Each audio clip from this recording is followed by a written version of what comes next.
Drugs case వ్యవహారం తెలుగు రాష్ట్రాల్లో సంచలనంగా మారింది. ఈ క్రమంలోనే టాలీవుడ్లో కూడా ఈ వ్యవహారం ప్రకంపనలు సృష్టించింది.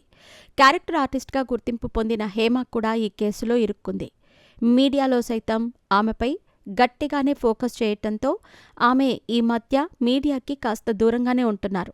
బెయిల్ మీద బయటకు వచ్చిన తర్వాత కూడా ఆ కేసు నుంచి ఇంకా బయటపడలేదని తెలుస్తోంది. ఇప్పుడు తాజాగా తనపై అసత్య ప్రచారం చేసినందుకు గాను పలు యూట్యూబ్ ఛానల్స్పై, అలాగే కొందరు టాలీవుడ్ ప్రముఖులకు సైతం లీగల్ నోటీసులు పంపించటం సర్వత్రా చర్చనీయాంశంగా మారింది.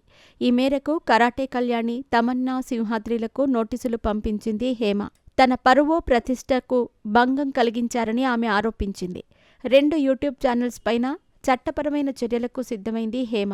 లాస్ట్ టైం ఓ ఇష్యూలో కూడా తనపై బురద జల్లే ప్రయత్నం చేశారని, పరువుకు నష్టం కలిగించిందని న్యాయస్థానాన్ని ఆశ్రయించినట్టు వెల్లడించారు.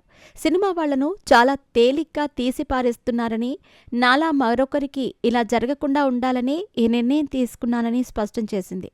నోరుంది కదా అని నోటికి వచ్చినట్టు మాట్లాడటం మంచి పద్ధతి కాదని వ్యాఖ్యానించింది. ఆ వీడియోలన్నీ నెట్లో కొడితే వస్తున్నాయని, తాను తప్పు చేయకుండా బ్లేమ్ అయ్యా అంటూ వెల్లడించింది.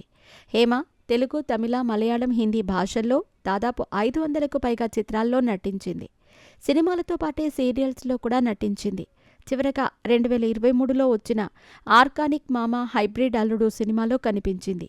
ఈ మధ్య డ్రగ్స్ కేసులో ఇరుక్కున్న ఆమె ఆ తర్వాత సినిమాలకు దూరమైంది.